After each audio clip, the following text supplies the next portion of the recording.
നമസ്കാരം, ഞാൻ Rakesh M G. നമ്മുടെ വാഹനത്തിൻ്റെ EGR അതായത് എക്സോസ്റ്റ് ഗ്യാസ് റീസർക്കുലേഷൻ ഇതിനെക്കുറിച്ച് ഞാൻ പറഞ്ഞിട്ടുണ്ട്. എന്നാൽ ഒരു സബ്സ്ക്രൈബറുടെ സംശയമാണ് EGRൻ്റെ ക്ലീനിങ് കൊണ്ടുള്ള ഗുണങ്ങൾ എന്തൊക്കെയാണ്. ഈ ഒരു ചോദ്യം ചോദിച്ചിരിക്കുന്ന അരുൺ വിച്ചു ആണ് ചോദിച്ചിരിക്കുന്നത്. ചോദ്യം ഇങ്ങനെയാണ്: EGR ആൻഡ് മാനിഫോൾഡ് ക്ലീൻ ചെയ്താൽ വണ്ടിക്ക് കിട്ടുന്ന ബെനിഫിറ്റ്സ് ബിഫോർ ആൻഡ് ആഫ്റ്റർ ഒരു വീഡിയോ ചെയ്യാമോ?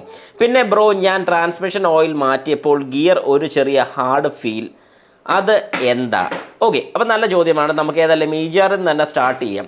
EGR എന്ന് പറഞ്ഞാൽ എക്സോസ്റ്റ് ഗ്യാസ് റീസർക്കുലേഷൻ. അത് മാനിഫോൾഡ് ഉൾപ്പെടെ ക്ലീൻ ചെയ്താലുള്ള ബെനിഫിറ്റ്സ് എന്തൊക്കെയാണെന്ന് ചോദിച്ചു കഴിഞ്ഞാൽ, മാനിഫോൾഡ് നമുക്ക് ആസ് യൂഷ്വൽ അറിയാവുന്ന പോലെ മാനിഫോൾഡിനകത്ത് കൂടെയാണ് ഈ എക്സോസ്റ്റ് ഗ്യാസ് പോകുന്നത്. അപ്പോൾ മാനിഫോൾഡിനകത്ത് സ്വാഭാവികമായിട്ട് കാർബണിൻ്റെ അംശം ഉണ്ടാവും. ശരിക്കും പറഞ്ഞാൽ EGR ക്ലീൻ ചെയ്യുന്നതിൻ്റെ കൂട്ടത്തിൽ മാനിഫോൾഡും കൂടെ അഴിച്ച് ക്ലീൻ ചെയ്യുന്നതാണ് ഏറ്റവും നല്ലത്. മാനിഫോൾഡ് എന്ന് ഉദ്ദേശിക്കുന്ന എക്സോസ്റ്റ് ഗ്യാസ് മാനിഫോൾഡ്, അതായത് നമ്മുടെ വാഹനത്തിൻ്റെ സൈലൻസറിലോട്ട് പോകുന്ന അല്ലെങ്കിൽ ആ ഒരു ലൈൻ എഞ്ചിനിൽ നിന്ന് വരുന്ന പോർഷനാണ് മാനിഫോൾഡ് എന്ന് പറയുന്നത്. ആ മാനിഫോൾഡിനകത്ത് കൂടുതലും കരിയുടെ അംശം അല്ലെങ്കിൽ കാർബണിൻ്റെ അംശം കൂടുതലുണ്ടായിരിക്കും. ആ ഒരു മാനിഫോൾഡ് അഴിച്ച് ക്ലീൻ ചെയ്ത് കഴിഞ്ഞാൽ നിങ്ങളുടെ വാഹനത്തിൻ്റെ ബെനിഫിറ്റ്സ് എന്തൊക്കെയാണെന്ന് ചോദിച്ചു കഴിഞ്ഞാൽ, വാഹനത്തിൻ്റെ പവർ കൂടും. അതായത് ഈ കരിയുടെ അംശം ഇരിക്കുന്നതുകൊണ്ട് പുറത്തോട്ടുള്ള ഗ്യാസ് പോകുന്നത് കുറയുന്ന സമയത്ത് വാഹനത്തിന് സ്വാഭാവികമായിട്ടൊരു പവർ ലോസ് ഫീൽ ചെയ്യും. ടെർബോയുടെ വർക്കിങ്ങിന് പ്രശ്നങ്ങളുണ്ടാകും. കാരണം കൂടുതൽ ഫോഴ്സ് ചെന്നാലേ ടെർബോ പ്രോപ്പറായിട്ട് വർക്ക് ചെയ്യത്തുള്ളൂ. അങ്ങനെ ഒരു ടെർബോയുടെ ലാഗും കാര്യങ്ങളൊക്കെ വരാനുള്ള ചാൻസസ് വളരെ കൂടുതലാണ്. പിന്നെ EGRൻ്റെ ഒരു കാര്യം എന്ന് പറഞ്ഞാൽ എക്സോസ്റ്റ് ഗ്യാസ് റീസർക്കുലേഷൻ എന്തിനാണെന്ന് ചോദിച്ചു കഴിഞ്ഞാൽ, വാഹനത്തിൻ്റെ എൻജിൻ കൂള് ചെയ്യുക എന്നുള്ളതാണ് മെയിനായിട്ടുള്ളൊരു പർപ്പസ്. അങ്ങനെ ഈ പറയുന്ന ഒരു എക്സോസ്റ്റ് ഗ്യാസ് റീസർക്കുലേറ്റ് ചെയ്യുന്ന സമയത്ത് ഈ പറഞ്ഞ പോലെ ഗ്യാസ് കയറുന്നതിനനുസരിച്ച് അതിനകത്തും കാർബൺ ഡെപ്പോസിറ്റ് ഉണ്ട്.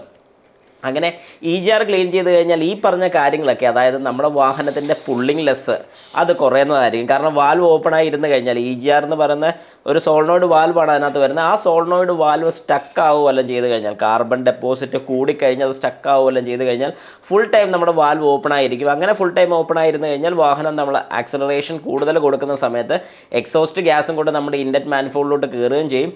വാഹനത്തിൻ്റെ പവർ ലോസ് ഉണ്ടാവും, പിക്കപ്പ് ലോസ് ഉണ്ടാവും, അതായത് പുള്ളിങ് ലെസ് പോലെ തന്നെ നമുക്ക് ഫീൽ ചെയ്യും.